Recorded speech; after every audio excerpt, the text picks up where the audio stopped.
All right, so you guys know how my life works, right? Like my life is wibbly wobbly in a sense of my experience with time. I will say something, for example, I'll say something on a podcast, right? And then I will later on come across a book, like 2 weeks to a month, sometimes even a year later, that verbatim, the author is saying exactly what I said, using the exact same words, like down to the exact same phrase that I had just said on a podcast, like episode. And this keeps happening to me. And if you guys have been listening to my podcast for a while and are familiar with a lot of the terminology that I use, this is actually something that you guys can verify yourself. I just finished reading a book by an author by the name of Brian Scott, and the book is called The Reality Revolution. And in the book, he talks about how you essentially don't have to manifest your reality because it already exists. And what you need to do instead is actualize it. Actualize it. Now, you guys who have been listening to my podcast, you've heard me use that exact same phrasing. I say it all the time, right? It's not about if you go on my YouTube, search Jolie Artist YouTube channel, you'll see that I've used that exact same phrasing, like repeatedly for years. Now it's either he found my YouTube channel and watched my videos, which I guess is likely, but I don't have a lot of subscribers. It's like 200 YouTube subscribers right now.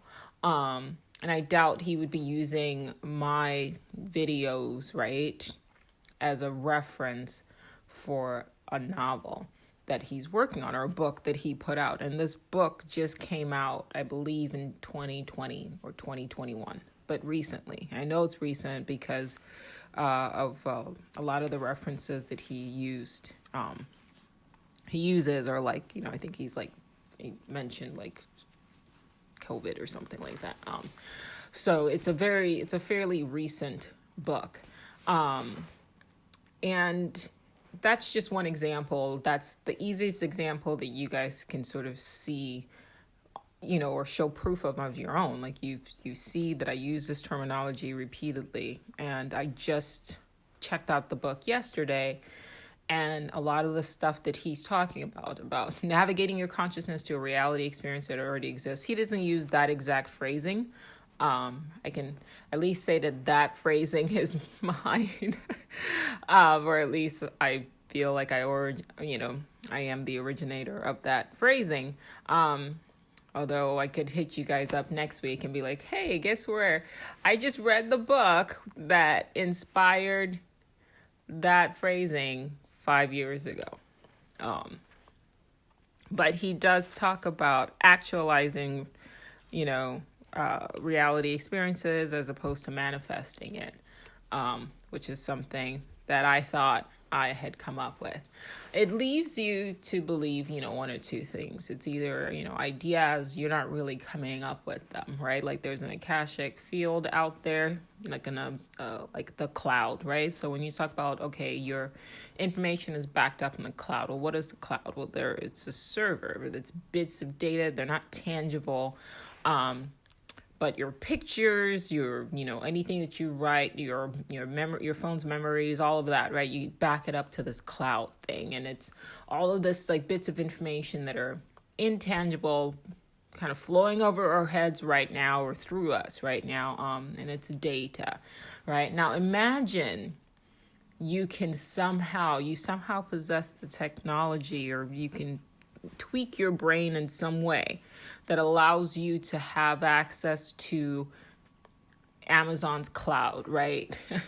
Mentally, not like with the machine, right? Or not like by hacking it, but you can like mentally access Amazon's cloud. So you would be able to see, the writings of, like writers for, TV shows, because they back their data up to the cloud, or you'll be able to see, images, that other people have backed up. You're doing this with your mind.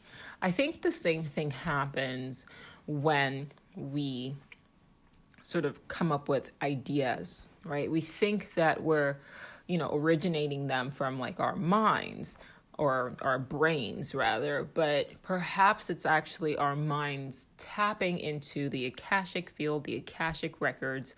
And I've used the terminology of the Akashic record being a type of Google, right? But instead of just the present, it's the past, present, and future. All of the information that exists across the spatial dimension that is time, stored in this Akashic record, kind of like, like a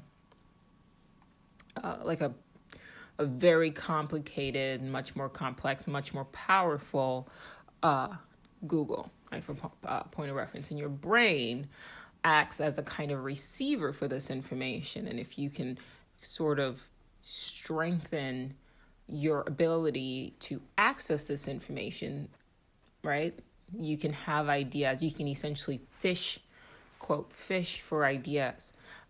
There is a writer who he wrote a book on transcendental meditation, TDM. Probably saying that incorrectly. But the book was called like Catching the Big Fish. And I don't remember the name of the author, and I don't remember who he wrote or what he wrote for. But if you Google Catching the Big Fish and TDM, Google will give you the answer that you're looking for. And I remember reading his book like a few years ago, probably last year or 2 years ago, probably 2 years ago. And I actually mentioned it on the podcast. And I said I was moved by how he explained meditation to have been sort of beneficial to him, right? So he basically looked at it as an exercise to make himself more creative. And the way meditation helped him become more creative is because he was in time able to clear his mind and sort of channel the energy of his mind towards finding data, information that benefits him, then works for him. And I thought, that's great, because as a creative myself, sometimes you get a bit of like writer's block, right? Like that feeling of, okay, I have to come up with something sort of stops you, right? It's almost like a basketball player who has played basketball for years. And if you ask them, hey, how do you dribble a ball? And they actually have to consciously explain how to dribble the ball, all of a sudden, their natural ability sort of fades away and they kind of fail, right? Because it's not something that they do consciously. They've done this so many times that it's become sort of like instinctive, for them. And at that point, it's like their subconscious has taken over, and your subconscious is much more powerful than your conscious mind, right? Your subconscious is responsible for healing your body. For example, if you if you scrape your knee or something like that, right? You don't have to consciously focus your mental energy on your knee for it to heal. You know that it's going to heal. And in time, in a few days or whatever, it does heal itself, right? That is your subconscious. It is in charge of doing things sort of automatically. The moment you start to sort of try to consciously do things, you actually end up causing problems, right? Like, let's take that same scraped knee. If I cut myself, and I disinfect it, and I go about my day, it will heal itself. Now, if I consciously start trying to do things to it, trying to heal my knee because I feel like, okay, well, maybe this is the way my body heals itself, so let me do things to, increase that, and maybe start adding ointments and stuff like that. You end up actually making things worse, right? Because when you try to consciously do things that have already been subconsciously taken care of, that becomes sort of problematic. The same thing happens with art and with the creative process. I have become infinitely better as an artist because I stopped trying to paint and I just painted, right? So a lot of the time when I would paint, I would fight with the canvas, right? I would just be like, no, this is how I want it to look. And so if there was some sort of like a mistake or something like that, I would immediately go over it and go, no, I've got to fix it. It's just not the way I want it to look. Or like not knowing when to walk away, not trusting the process, right? So I would consciously paint. And by consciously trying to, manipulate the paint and the canvas to get the canvas to look the way I wanted it to look, I would fail. And over time, I learned to trust the process, right? Because when I didn't trust that it would work out or trust the creative process, I would never allow myself to get into that state of flow. But now, I notice even when I'm like mixing paints, I just grab stuff, and today I'm painting, and I needed a specific color, and I grabbed a tube and I started mixing it. And then for a moment, I became conscious of what I was doing. And I was like, wait, how do you know that this particular mixture is going to give you this exact, like it was like a particular shade of like teal green that I was looking for? And I don't have any formulas, right? Like that's consciousness, or that's not consciousness, excuse me. That's when you're trying to consciously do something, right? So I'm not like, oh, if I mix one part this and one part that, I'm going to come up with this. No, I noticed my hand. I go, okay, I need this color. And then my hand just started grabbing stuff, and I mixed it. And sure enough, like the random colors that I, grabbed ended up creating the exact perfect shade that I like needed. And I was like, wow, that's wild. And then I backed away. Like I mentally took a step back, right? Because once I observed what was going on, I was like, all right, I don't want to like become involved with this, and because then I'm going to mess myself up. But I thought that was kind of cool. When I paint now, it's just like, all right, I don't know what I'm doing. And I don't need to know what I'm doing, right? It's the subconscious is taking over. And, as long as I sit, as long as I show up and put my hand, on my brush and mix it and put my hand and my brush to the canvas, something beautiful will emerge. And they have all been just beautiful. And I'm not even saying that out of like arrogance. Like every time I look at every painting that I work on, there's a painting in front of me right now. There's two ladies or sisters. And I'm just looking at them and I'm just like, wow, these are beautiful. And I'm wow, like I'm floored. But it's not because I feel like I'm so great, such a great artist. I think it's just this flowed through me. And I've said this before, but if you talk to any creator, any person who makes music, any person who writes, they say like the art kind of creates itself. And it's true. Right. And I've used the analogy before using The Sims. Right. And I'll say it again, because sometimes things are, they bear repeating for it to sink in. When you go play like The Sims. Right. And you play as an artist. Right. Which is what I always do because I'm original. Your sim, you select the option for it to paint. It's not actually creating the painting. The painting exists in the program already, right? In the mind of the video game, right? Because what a video game is, if we're really, and you heard it here first, and I'm sure I'm going to stumble across the book where I got this information from or whatever. I'm half joking. But a video game is a mind, right? And in it, it's a set of sort of pre-programmed actions. That's what the mind is, right? There different things are, pre-programmed, right? So your heart rate, your DNA, your personality, that's a mind that's confined, within your mind. That's who your body is, not who you are. It's who your body is, your vehicle is, right? And the same thing with a video game, right? It's got, different laws, different rules that are pre-programmed before you even bought the game, right?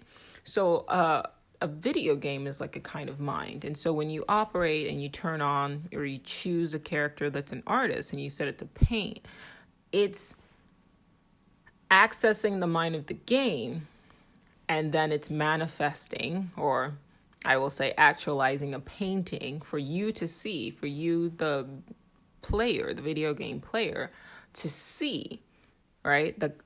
But that painting that your sim is painting was not created by your sim, right? It was sort of actualized by your sim, by it performing the action, but the painting itself already existed within the mind of the game. So I'll say it again. It was actualized by your sim sitting and going through the actions of painting, but the painting itself existed in the mind, quote mind, and the artificial intelligence of the video game before you even logged on. It already existed. And then you're just the one who sort of seeing it, right? Actualizing it through the choices that you made in game to make your sim play. If you chose a different occupation for your sim, for example, then you would never see that it was even capable of doing that. And I apply that same mindset when I sit and paint. So that's why I'm not really like, oh yeah, I did this. I understand that all is mind. You guys have probably heard this phrasing before. All is mind, the all is mind, right? If you pause and think, and I've said this several times, but it bears repeating, the universe itself is intelligent. And whether or not, what kind of intelligence it is kind of up for debate, but it certainly is intelligent. It has its own mind. And just like you have your own mind, there is a consciousness behind the mind, right? But that mind is a set of programs, laws that are operating. And the same thing with the universe. There are a set of programs and laws that operate, right? Like you have animals and their instincts. Those are laws. You have the speed of light and other constants, which I just learned a couple of days ago that the speed of light is actually, has nothing to do with light. It's actually more causality. And I was like, wow, okay. And more or less it's basically saying that nothing with mass can travel faster than the speed of light, which then made me think, okay, fine. If the only limitation for faster than light speed travel is mass, then does consciousness have mass, right? Because we don't know what consciousness is, right? But to me, if consciousness is this thing, whatever it is, right? Can you see it? Well, I don't know. There are some people who say that they, when they astral project, they have an astral body and they can project their astral body. So you could see, a person can see someone's astral body, right? But can that be weight, right? Does that have mass? I don't know, right? A lot of people, when they have near-death experiences, they say that they feel weightless, right? Like they look at their astral bodies and go, okay, I know that this is my body, but it almost is like photonic, right? Like it's not made of matter. It's made of like something that seems like light. So it makes me wonder if, let's just say consciousness doesn't have mass, and I don't know why it would, right? Because keep in mind, when you dream, for example, depending on your perception of what dreams are, I am of the opinion that dreams can be all of the above, in the sense of all religions contain some truth. All definitions and explanations of what dreams are contain some truth. So if you ask a scientist, some scientists, what are dreams? A lot of them will answer, well, dream is just your brain taking, fragments of your day, and it's kind of defragging, right? So it takes the images that you've seen throughout the day and tries to kind of form some sort of storyline, but it's just a defragmentation process. But then I've talked to people who are extremely logical and tell me stories about how they've had prophetic dreams, right? And they don't know what to believe. It shatters their sort of approach, their perception of reality, because logically, being able to foresee the future in their minds, logically to them, it shouldn't happen. So it makes them feel uncomfortable. And so then my response to that is always, well, if your brain, if all of time is happening at once, right? Then the brain that you have now is entangled with a future version of your brain as well as your past, right? So then it makes perfect sense to me that that whole defragmentation process that happens during dreaming, right, could apply not just to your present reality, right, and your past reality experiences, but also of your future. So you could essentially have dreams, defragmentation dreams of like future experiences that you've had, like future days, right? And then that same brain, that same mind, constructs a narrative and kind of spits out this like story, the way like when you go to sleep tonight, you're going to dream, right, of pretty much of a lot of the stuff that you saw today. Okay. But you may also dream of, all of the random things that you see next year, right? Who is to say that your mind is limited by time when we are of the understanding that time, right, or the flow of time is an illusion and all of time is happening at once. So logically, it does make sense when you break it down in this way. But it's important to watch, the constructs that you are limiting your mind to. The purpose of this podcast is like to get people who do listen, start expanding your mind a little bit. I've said probably a month ago in an episode that I've stopped. Everything that I experienced in 2020 has taught me to have little to no respect for authority figures, because nobody knows what the fuck they're talking about.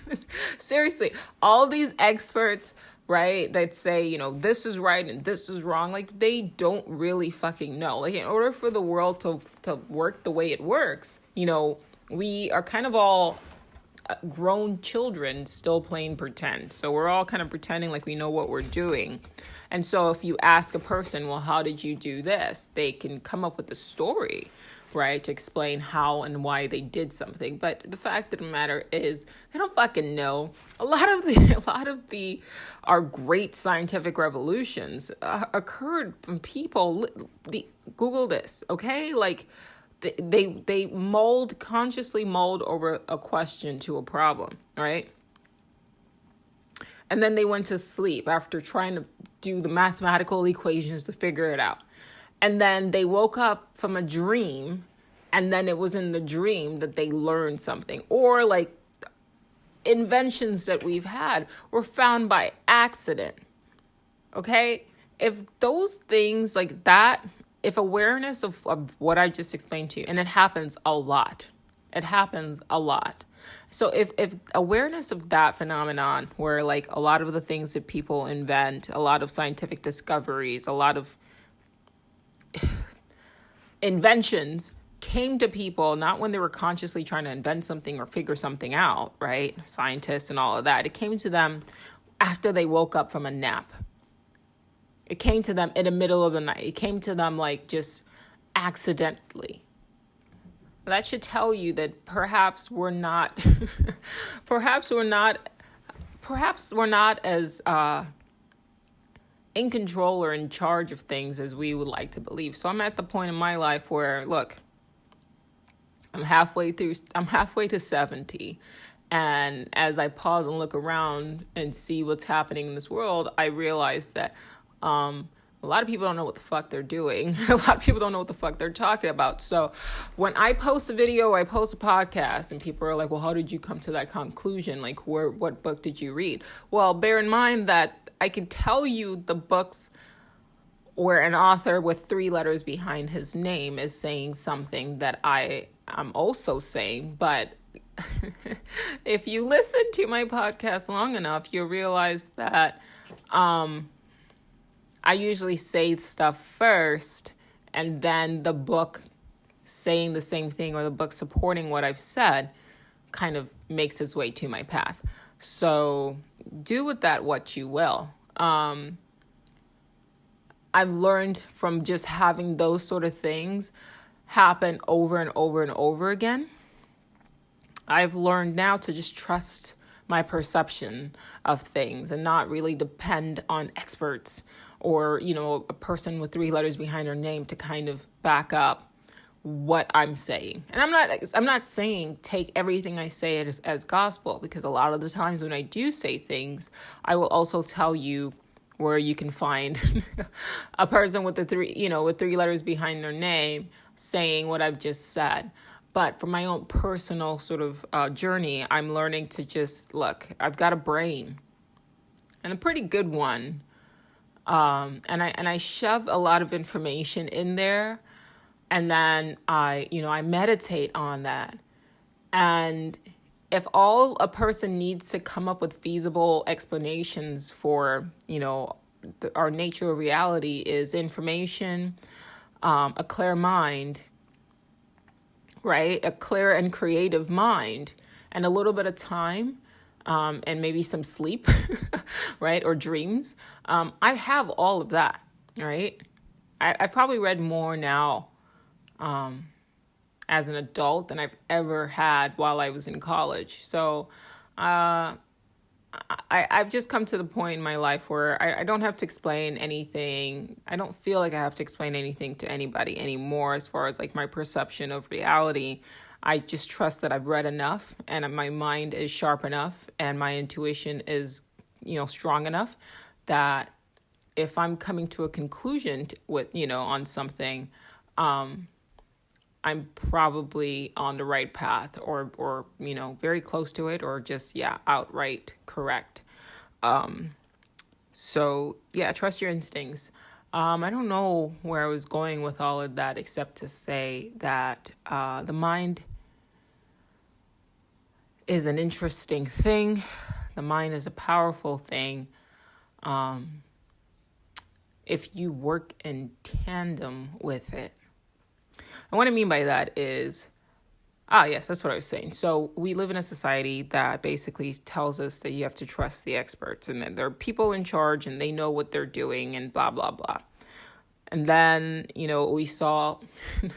we've been watching our political arena, and these are the people who are supposed to be the best of us, the smartest of us. And you see what's going on there. As you become older, you start to realize that no, it's just a bunch of people who kind of look like they know what they're doing and are really good at acting like they know what they're doing, and somehow they get themselves in positions where now they're in charge of doing things, but ultimately they're just winging it. So every society, every civilization feels like they have the answers. Like if I go into like an uncontacted like tribe in the middle of like, the Amazon or whatever, and somehow I can, interact with them and communicate with them, and I ask them, what do you think the nature of reality is? They're going to tell me something, right? They're going to tell me about their gods, and what they believe. And to them, or if I say what causes disease, they could tell me a story, a narrative that kind of matches up with their belief system, right? So if you eat an egg, on a full moon, while you're ovulating or whatever, that will make your neighbor sick. I just pulled that out of my ass. I don't know. But we create stories and we believe these stories as though they're fact. So much so that if I did now eat an egg, on a full moon while I'm ovulating or whatever, my neighbor believed that, something like my neighbor would become sick, right? These are facts. Like, you guys have probably heard of the placebo effect. The placebo effect is basically if I give you a sugar pill, but I tell you, hey, this is a very expensive drug that can cure disease. Okay, there's a percentage of people who will consume the sugar pill and become healed. Not because of anything that sugar doesn't cure disease, guys. It's an inert subject, right? It's an inert object rather. But it's their belief that basically they impose on this pill, and they believe what I told them, and then their body was healed by the power of suggestion. That's basically what a placebo effect is, and this is a documented fact. People heal themselves all the time, so much so that clinical trials are run against placebo effects. That's wild. That's wild. Now, there's something else called the nocebo effect. And what the nocebo effect is literally like the negative, right? So you have placebo, it starts with a P. It means I will heal, right? And then nocebo starts with an N. It's negative. It means it will harm. So if I give you that same pill, but I tell you side effects of this pill, like this, I tell you this pill is a medication, it's a very strong medication, but side effects will include nausea, heartburn, diarrhea, upset stomach. For some people, they will physically manifest the symptoms that I just suggested, the negative symptoms that I just suggested, simply because they believe what I said. Once again, the sugar pill is inert. It's nothing. It could literally be a calcium pill. It could literally be, a cookie, right? If the person believes the negative effects, there's side effects to consuming this thing that would normally do nothing in the body, right? If they just believe that it will, it is enough to cause them to experience negative symptoms. This is Googleable, guys. Nocebo effect, Nocebo. Language of nocebo effects are when you go to the doctor and they say things like, there's no cure for this disease. You only have 6 months to live. You have wear and tear on your knee. People your age don't heal as quick. Like just stuff like that.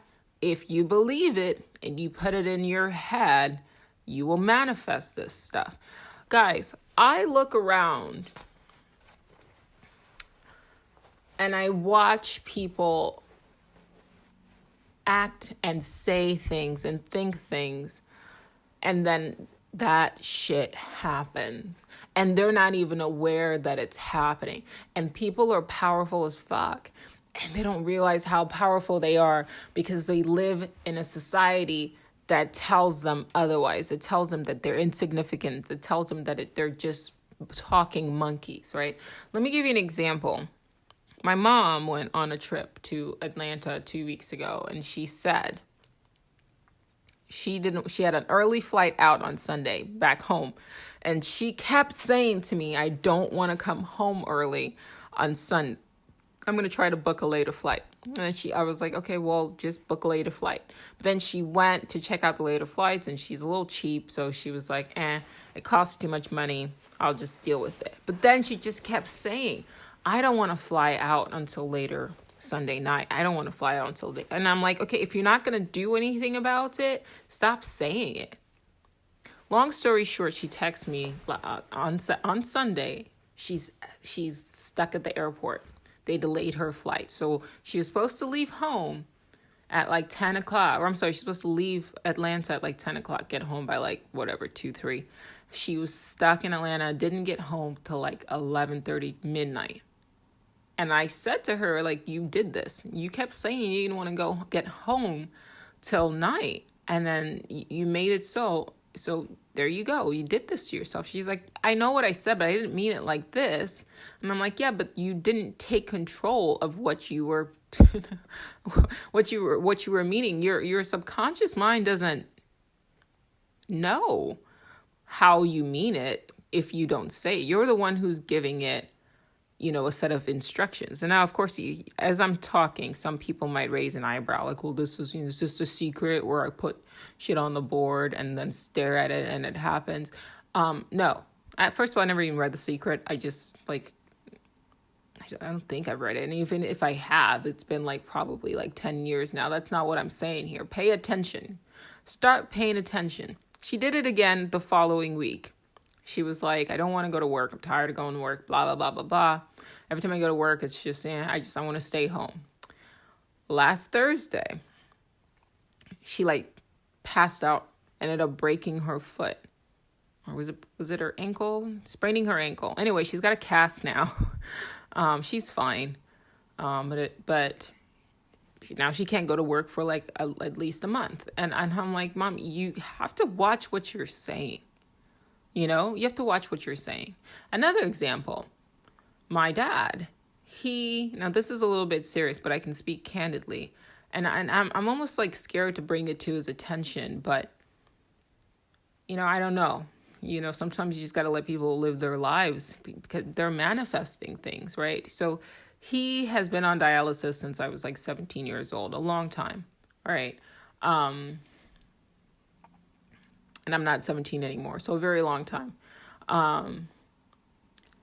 And we had to have a chair, one of those stair lifts installed in their home because, as you continue down, the path of dialysis, supposedly it's supposed to make you weak. That's what the doctors say. So he felt like, okay, well, he can't go up and down the stairs, blah, blah, blah. So he got a stair lift. Well, when my mom fell and injured herself, he heard her. And without thinking, what did I say earlier about thinking, right? Without thinking, he ran up the stairs, ran up a flight of stairs, ran up. This is a guy who's been on dialysis for like 17 years, ran up a flight of stairs to make sure his wife was okay. And he said to me, I don't know how I did that. And my thought is, well, something else is happening, because you're physically, when you're not thinking, you're physically able to do this. But the moment you become conscious of it, like that basketball player, right? When they're not thinking, they're physically able to play like, LeBron James or whatever. But if you ask them to think about what they're doing, they become sort of weak, not as strong, not as powerful, not as good players. The mind is incredible. The mind is incredible. And it just as your mind can be a placebo, right? And can heal. Your mind can also be a nocebo and can harm. I'll say that again. Just like the mind can be like a placebo, can heal.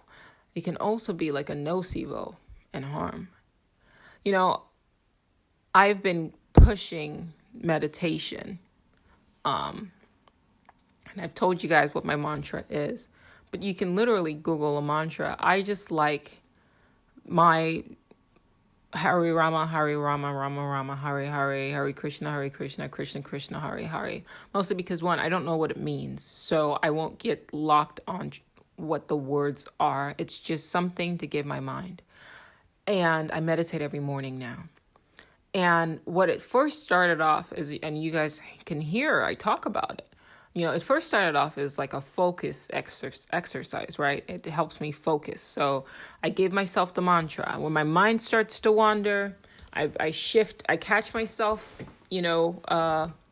catch my mind wandering and I shift my focus back to the mantra. That's how it first started. And I noticed that by doing that, I've actually gotten better at being able to sit and physically read a book. Okay, the fact that, and you guys are you're feeling this, right? Like with the emergence of social media, with the constant swiping, automation that a lot of us have gotten sort of addicted to, I found it hard to physically sit and read a physical paper book because I would sit and it was almost like there was not enough. I could read fine on Kindle, right? Or on my phone, Kindle app. So long as I was on my phone, my brain was able to focus. But when it came to sitting and reading a book, it was difficult. And I have a lot of friends that are in, positions of, power or whatever in their jobs. Not politics, but, they have, masters and MBAs and things like that. And one of my friends was like, I'm having the same problem too. Like, I can't focus at work. I can't sit and read. And these are people with 3 letters behind their names, right? And then there was a book I read called The Shallows, What the Internet's Doing to Our Brains. If you haven't read it, I would recommend that you check it out.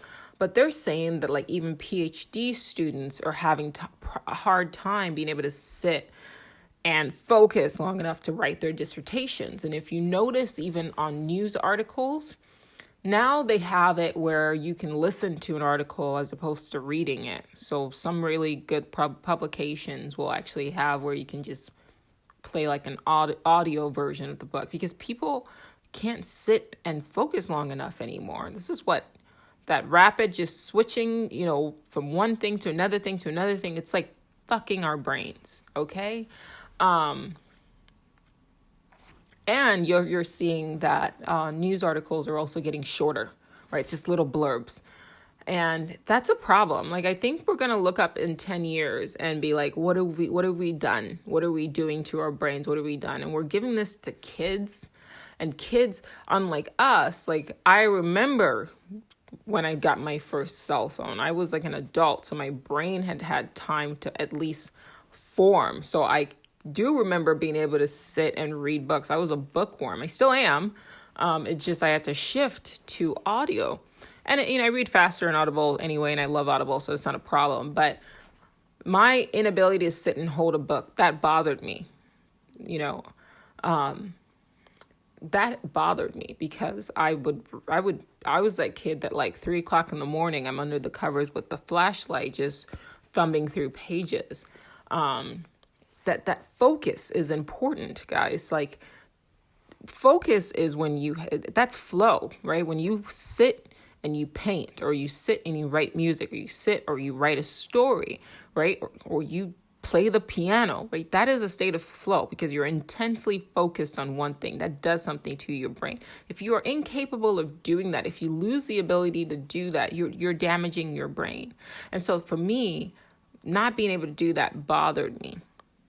But when I started painting, when I started meditating specifically, I have found now that I can pick up a book, sit, and actually read. So long as there's like nothing else going on in the background, like TV's not going or whatever, I can sit and read a book, and I'm happy about that. But another thing that meditation has done for me is that it's actually been very good at getting me to be now mindful and aware and conscious of these negative fucking thoughts that have been operating in the background of my mind. Guys, if you literally pause and pay attention to what these suggestions, like you want to talk about suggestions, right? Like if I suggest to you this pill can harm you and you believe it, right? It will harm you, right? But if I'm saying that to you, at least you're hearing me. You may not be aware of what the power my suggestion has over you, but you heard it. Now, imagine what your own mind is saying to you, and you're not even conscious of it. What meditation has done is make me conscious of what my mind is saying to me, because it's slowing things down, but that focus. So I'm painting, and I'm sometimes I'll just like say my mantra because I really don't want to think. I just want to be in this moment. And then because I've now gotten the habit of daily, when my mind strays, observing what it's straying to, and then shift my focus back to my mantra. Guys, I sit now and I'm listening to an audiobook while I'm painting, and all of a sudden, I'll notice I've stopped paying attention to an audiobook, to my audiobook that I'm playing, but then I'll hear this thought, and it's just one negative shit after another. It's incessant. It's incessant. And I'm like, what the fuck? Now, if it's happening and I'm conscious of it now, this has been something clearly that has always happened, right? In the back of my mind. I just never been aware of it. So you'll catch yourself in a bad mood and not even know why you're in your bad mood. Well, that's because your mind has been shit talking and just saying crazy things like, wait, I haven't got an email from that guy yet. Maybe they're not interested in working with me, right? And you're thinking, okay, that's just a thought. But it's literally a negative voice saying stuff to you. It's not true. But then you believe it's true. And then you become depressed. And then you almost manifest that shit, right? Or you'll catch yourself saying it. Oh, those people, they didn't contact me. I guess they're not interested. Where did that thought come from? How does them not contacting you somehow equate to them not being interested? You don't know. It's wild. It's wild.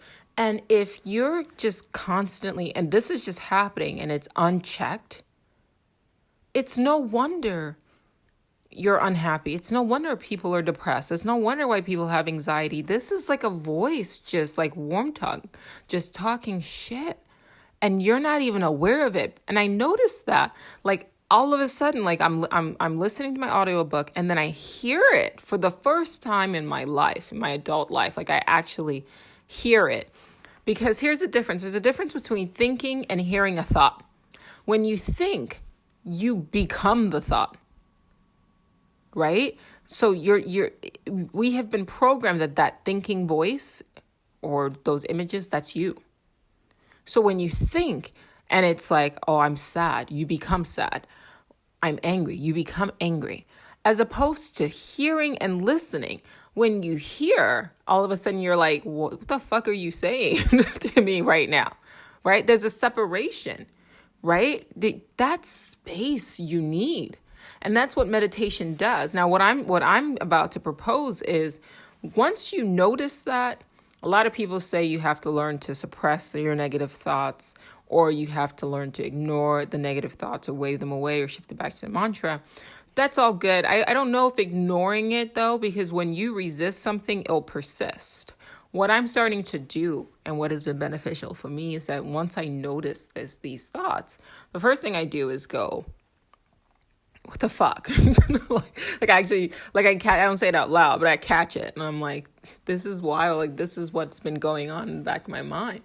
Like, if you guys have been, my regular listeners have been with me, I've been through stuff, like I've tried to make sense of depression, clinical depression and anxiety and all of that. But now I'm like, well, of course, this is depression. If I'm hearing somebody and it's supposed to be me, and it's just shitting on me all day, and I was never taught the space to separate from it, then you become that. You become a depressed person. You become a negative person. You become a critical person. And then your life becomes a reflection of that. Just like my mom saying, oh, I don't want to come home. Why even say that? I don't want to come home, till later that night. Why say that? That's already just a negative mindset. And when you're thinking negatively repeatedly, if she's saying it out of her mouth and it's been going on in her head, then you're going to attract negative situations to you. Because she didn't say, I want to stay in Atlanta, for later on, you know what I mean? Like, she wasn't saying what she wanted. And then she didn't even take the steps to make it happen. Like, oh, you know what? I'm going to book a later flight because I think I'm going to enjoy my friends and I want to spend more time with my friends. That's a positive mindset, right? But that positive mindset takes conscious effort that most of us don't exercise. Most of us aren't told that we can do that. What she was saying instead was, I don't want to come home until later on because I don't want to deal with your dad, right? She didn't do anything else with the information. It was just, here's some negative shit, negative, right? And there's a nocebo effect. And as a result, she found herself in a situation where her flight was delayed. And I would argue she ended up delaying other people's shit as well. Like, you know what I mean? And then here's the thing that made it worse. Like, once she found out her flight was delayed, she was like, they called her and told her, like, they called her at 12 and told her that the flight wasn't going to fly out till like 7. And then she added more negativity to it by saying, because I was like, well, just stay at your friends then, so that you're not just sitting at the airport. She was like, no, because if I stay at my friends, then I might miss this flight again, so I'd rather just be at the airport. And I'm like, why are you imagining the worst case scenario? Because by imagining the worst case scenario, you're now creating a situation where your mind believes that worst case scenario that you imagined is actually true. Here's the thing, guys. Your mind cannot tell the difference between what you imagined and what is real. I'm going to say that again. I'm going to say it 3 times. Your mind cannot tell a difference between what you imagined and what is real. Your mind cannot tell the difference between what you have imagined and what is real. Your mind cannot tell the difference between what you have imagined and what is real. You don't believe me? Watch a movie. Give yourself like 5 minutes of watching it and then listen to the shit you're talking about the characters. watch your emotional response, especially if it's a scary movie and like some shit's going on and your heart's racing and you're like jumping, because your brain, even though you know on some level, you're conscious on some level that what you're seeing is a bunch of actors and corn syrup with what looks like blood is just corn syrup with like red food dye, right? You know this. You know that none of these people are actually getting killed. But your brain, your mind cannot tell the difference between what is imagined, what is fake, and what you're perceiving, right? I'll tell you again. Think about, I don't even want to like mess up your day. Think about your happiest. I was going to say think about like your worst memory, but I'm not going to do that. Think about your happiest memory. And now watch how you feel. So you're imagining like, okay, like your happiest memory. I don't know what that is. But now watch your chest opens up, you feel lighter, you feel happy. It's just something you imagined in your head. It's not actually happening. But the emotion followed from what you imagined in your head, from what you visualized. Your mind cannot tell the difference between what you're imagining and what is real. So if you're constantly and continually unconsciously imagining fucked up situations, what you're doing is priming your mind. And I would argue that this society actually kind of pushes that on us, right? Because most people that do that default because we're not taught otherwise. You're constantly doing that. What you're doing is you're taking yourself from what you should be at a neutral state. I recommend you guys read the Kabbalion. Yeah. You're taking yourself from a neutral state. And you have an option now, right? You can go from the middle to the left or to the right. The left is negative, the right is positive. And most people exist in the negative. Like the right is not an option. I was listening to another book today. Let me pull up the name. It's called The Power of Your Subconscious Mind. And the author told a story about this Scottish guy who he was like just chose to be happy. He's just happy all the time. And my mind, right, the voice in the back of my head said, well, how is that possible? How can somebody just be happy all the time? And I caught the thought. And I was like, if a person can be unhappy all the time, hello, then why wouldn't the opposite be true? And why would you even question that? You see, you start bringing these things to the forefront of your conscious mind, they don't have power over you. If you can be unhappy, right? If you can wake up and be like, I want to have a good day, and then your whole day can be ruined, then you can wake up and have a great day. You can have a great life. You can imagine, like you can literally sit if you're feeling bad and just start imagining all of the great things that you want to happen to you. Your mind's not going to be able to tell the difference. And at the very least, you can slowly start taking your brain out of this negative state and shift it either to a neutral or positive state.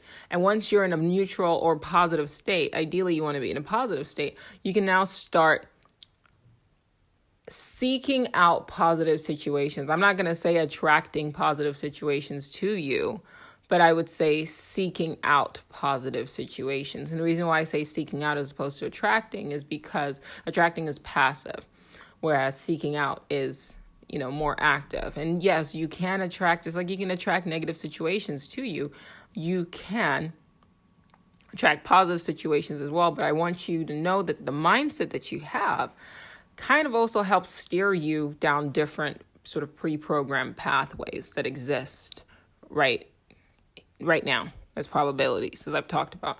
Okay? So, guys, meditate. It's not about clearing your mind. It's greater than that. And here's another thing. So, like I was saying, when you catch yourself having a negative thought, what you want to do is perform a little act of alchemy.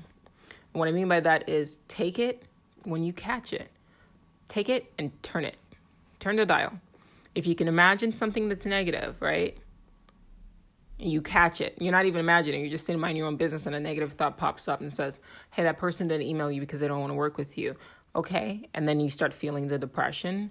You can also take that same thought, observe it, and then flip it. Hey, they haven't emailed you yet because they think you're like, they think you're awesome, and they're waiting for like the best opportunity, the best time to like give you what you want. I know I mentioned this before in previous episodes, but like, this is not something you hear once and then you're done.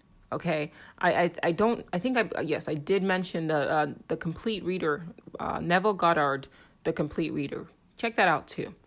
I've listened to it in the span of 2 weeks about 4 times, and I intend to listen to it till like literally like my brain is like something different until I no longer think negative thoughts or the majority of my thoughts are positive. Right? Because right now, as I sit and observe my thoughts, right, the majority of them are not positive. And I bet you as you sit and you observe your thoughts, the majority of them are not positive. I'm not saying you never think positive things, but if you look at the chaos in our lives right now, if you're having arguments, right, arguments with your spouse or your best friends they're not rooted in positive thoughts. You're not like, oh, hey, let me fight with somebody I love because, I think they're wonderful. It's like your mind has kind of come up with something negative that they've done or aren't doing or critical, right? And then you argue with them.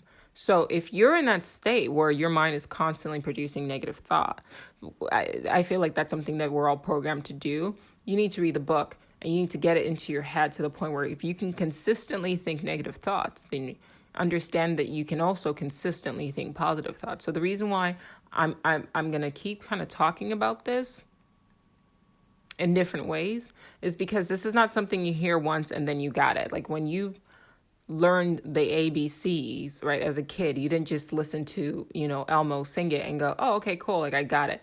Nah, it's repetition. You need to hear this shit. I need to hear this shit. Now, if you're super zen and your life is all figured out and everything is going great, cool. You still need to hear it, right? Because maybe I help give you the words to help somebody else, get it. Because we're constantly battling this.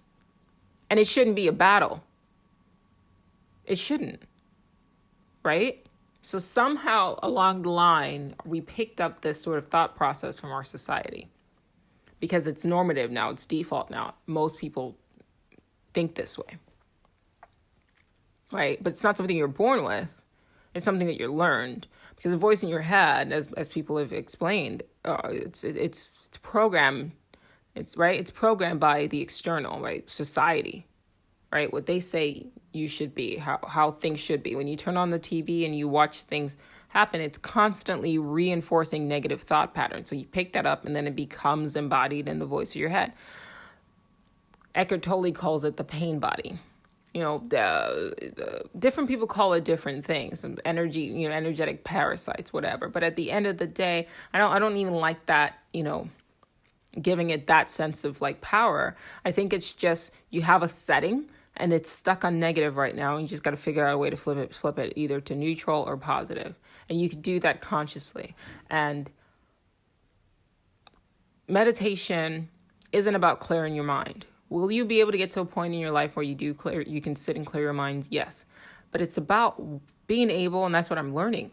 And I've learned, it's about monitoring your thoughts, about being in control, being the guard, right? Being in control of your own mind.